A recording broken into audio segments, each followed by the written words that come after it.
love. And everything depends on me, depends on me, depends on me. I can't live like I do. I need an answer. Honey and money don't do it for me. Take some medication, even go on a vacation. But where is the place where I am free?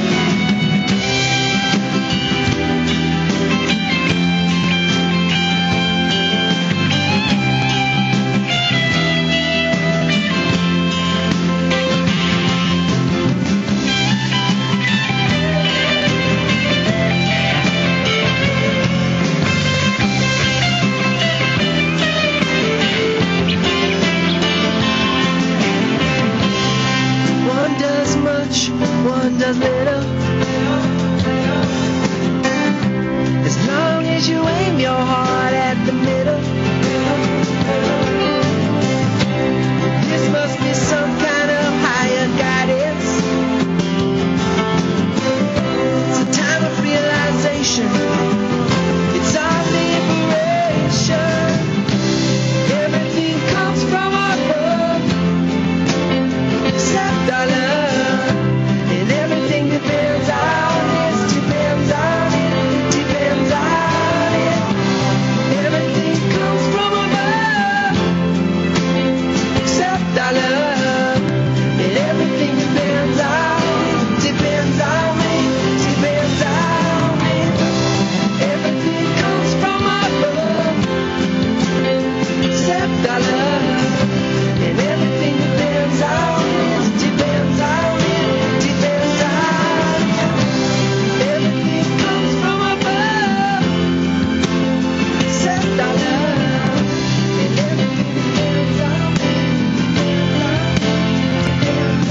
on it. What article are we studying? Good evening, dear friends. Well, here we are. We're all gathered at the World Zohar Convention in order to reveal the Zohar. I can see that nobody who is supposed to be here is missing, and also that everybody who's supposed to be connected with us all over the world through the internet, they're sitting in front of their screens, they're logged on, they're waiting for the show to begin. And everybody who's supposed to watch this later, they're also here with us now. You are the heroes of this generation, full of anticipation, ready to put in the effort and really reveal a new reality. So are you ready?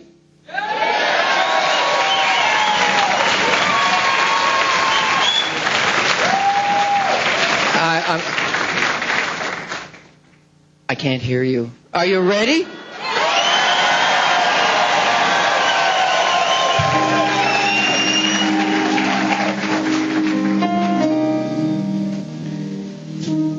We all arrived here as individuals to reveal the Zohar.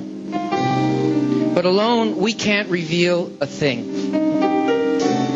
It's said that the Zohar is locked and hidden behind 1,000 locked gates, but every lock has a key. And to pass through, all we need to do is to want to be what it is like on the other side of the gate.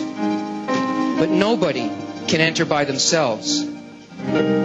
The other side of the gate is all about connection and unity. But what is that? We need to know what the key is. And where are we supposed to look for it? In the world that we see around us? In our minds? In the words of the book? Or is it in the hearts of the others who are gathered here? Who are they? And whose heart is it anyway? We need to ask this question before, during, and after the lesson. All right, then let's prepare for the lesson. Let's play a game. Let's create a shared inner emotional experience of what it's like to enter that new reality. Let's go together on an adventure beyond corporal imagination, in search of the place where we already are connected. And to do that, we're going to walk through a story, and we're going to fly on the wordless wings of Kabbalistic melody, which is a very, very special thing. It's an outpouring of a Kabbalist's spiritual impressions. It's feelings of unlimited love, care, and connection in the language of the upper corrected heart. And to do that, we're going to use three very special and famous melodies. Krivuli, which is all about longing and search. Chazal Seder Pesach, which is about creating a true prayer. And Kel Mistater, God is hiding. The Kabbalist Yehuda Ashlag, Baal Salam, tells us that the substance of a Kabbalistic melody is the meeting point, the average between the physical and the spiritual, which means that everything that can be perceived in the reason, that the mind and its imagination can clearly wonder about, that the heart can feel and the mouth can therefore speak about, and the ear can clearly listen to, those are the main and major things that work the worldly heart. And that's why all those types of imaginings are merely physical, and there is no spiritual form or shape in them at all. And if they weren't physical, then the physical creature, us, couldn't feel them. But the emotional impressions caused by those Kabbalistic melodies, they don't carry any corporal power of imagination at all. And still, they're able to connect with emotion that runs through the human. So that everything is forgotten. And now, the laws of that melody, those ancient feelings, reveal themselves without any resemblance at all to the feelings that came before. They evoke sweetness and gentleness, even from sadness, even if the previous feelings and imaginings were black and cloudy. And now all of that is forgotten in the newly revealed, because this now is more related to spirituality and eternity. And eternity remains as the secret of pleasantness as it is known. But we believe that dreams, images, phenomena, and words, that those things are the stuff of the spiritual journey. But this habit of our nature puts locks on gates that aren't even there. Okay, so here's the rules of the game. 1. Listen to the story. 2. Forget every word of the story and everything that you saw. And then number 3, and most important, enter the melody. There'll be lots of music all around the melody, but only the melody counts. And once you're in there, search for your friends in the melody in your heart.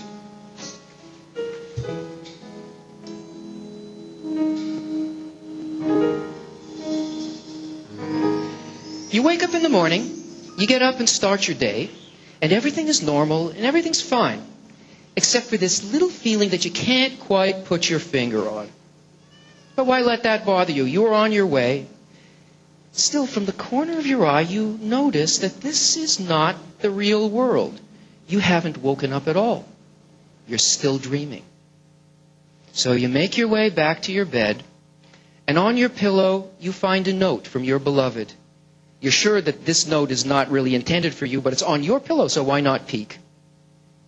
And it says, I miss you. I love you. You've been sleeping for so long. Please come to me. And then it all comes flooding back to you. You'd forgotten everything about them, even that they existed. But now you remember, and you're heartsick. You turn the note over, and on the back you see a map that marks the way from you alone to you together. Your eyes fill with tears. You rise again and begin to follow.